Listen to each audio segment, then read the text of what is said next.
একটা সিনেমা কারো যে ক্যারিয়ার খেয়ে দিতে পারে, কারো যে সম্মানটুকুও খেয়ে দিতে পারে, সেটার example Mujib, the making of a nation, যে সিনেমায় লিড অ্যাক্টর হিসেবে ছিলেন আরিফিন শুভ।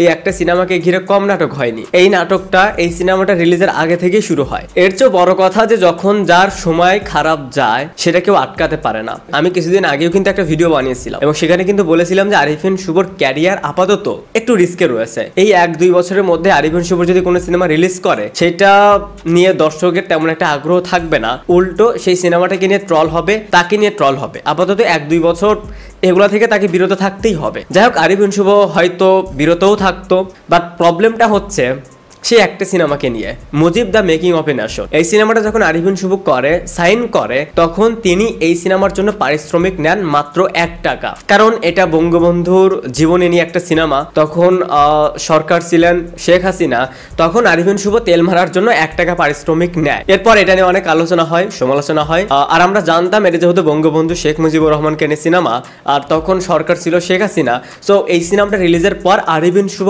কিছু না কিছু পাবে। আর সিনেমা রিলিজের পর কিন্তু সেটাই হয়, আরিফিন শুভকে 10 কাটার একটা প্লট দেওয়া হয়। মনে করেন যে কয়েক কোটি টাকার একটা প্রপার্টি পেয়ে যায়। হয়তো সেই সিনেমাটা থেকে আরিফিন শুভ সর্বোচ্চ যদি পারিশ্রমিক পেত 20 লাখ 25 লাখ, এর উপরে তো পেত না। বাট সেই সিনেমার জন্য 1 টাকা যখন আরিফিন শুভ পারিশ্রমিক নেয়, সম্মান দেখানোর জন্য, তেল মারার জন্য, আর সে নিজেও জানতো যে এটার জন্য, এটার ফিডব্যাক হিসেবে আমি ভালো কিছু পেতে যাচ্ছে, অ্যান্ড পরে কিন্তু সে কোটি টাকার প্রপার্টি পায়। বাট শেষ অবধি কি হলো? আরিফিন শুভর যে সময়টা যাচ্ছে, এটা খুবই বাজে একটা সময়। আরিফিন শুভ বাংলাদেশের কোনো সুপারস্টার না, তার হিউজ একটা ফ্যান বেস নেই যে এত সমালোচনার পরেও তার ফ্যান বেস তাকে প্রোটেক্ট করবে, এটা কিন্তু নেই। তো উনার লাইফে এখন যেটা যাচ্ছে, যখন আন্দোলন চলছিল তখন কিন্তু আরিফিন শুভ একদমই চুপ ছিল। এরপরে আরিফিন শুভ তার পার্সোনাল একটা বিষয় শেয়ার করে। সে যেহেতু ম্যারিড ছিল, তাদের ডিভোর্স হয়েছে, এটা তাদের পার্সোনাল ব্যাপার, এইটা নিয়ে কোনো কমেন্টসে যাচ্ছি না। বাট সেই যে শুরু হয়েছে, তখন থেকে আরিফিন শুভকে নিয়ে সমালোচনা, ব্যাপক আলোচনা,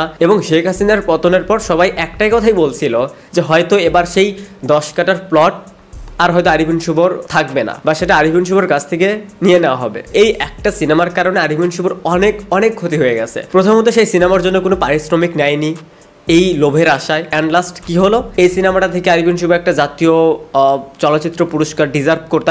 ডিজার্ভ করতো কিনা জানি না, বাট পেত, সেটাও হাতছাড়া হয়ে গেল। দ্বিতীয়ত তার প্লটটাও হারাতে হলো, অ্যান্ড লাস্ট অডিয়েন্সও তার উপর বিরক্ত। সব মিলিয়ে আরিফিন শুভ না এখন কোনো সিনেমা করতে পারবে, না কোনো সিনেমা রিলিজ করতে পারবে, না মিডিয়াতে এসে কিছু বলতে পারবে। ওভারঅল এটাই যে আরিফিন শুভ পুরোপুরি কট খেয়ে গেছে। এইখান থেকে না এখন বের হতে পারবে, না কিছু বলতে পারবে। আরিফিন শুভর ব্যাকগ্রাউন্ড নিয়ে যদি একটু বলি বা একটু যদি রিসার্চ করে দেখেন, সে কিন্তু কোনো আপার ক্লাস থেকে আসেনি। তার ইনকাম সোর্স বলতে আমি যতটুকু জানি এই সিনেমা। এখন তার নিজের ভুলেরই কারণে সেটারই অবস্থা এখন এরকম। এখানে আরেকটু অ্যাড করি, শুধু আরিফিন শুভ না, ইন্ডাস্ট্রিতে এরকম অনেকেই রয়েছে তাদের ইনকাম সোর্স শুধুমাত্র সিনেমা, বাট ইন্ডাস্ট্রিতে কিন্তু এখন সিনেমা হচ্ছে না।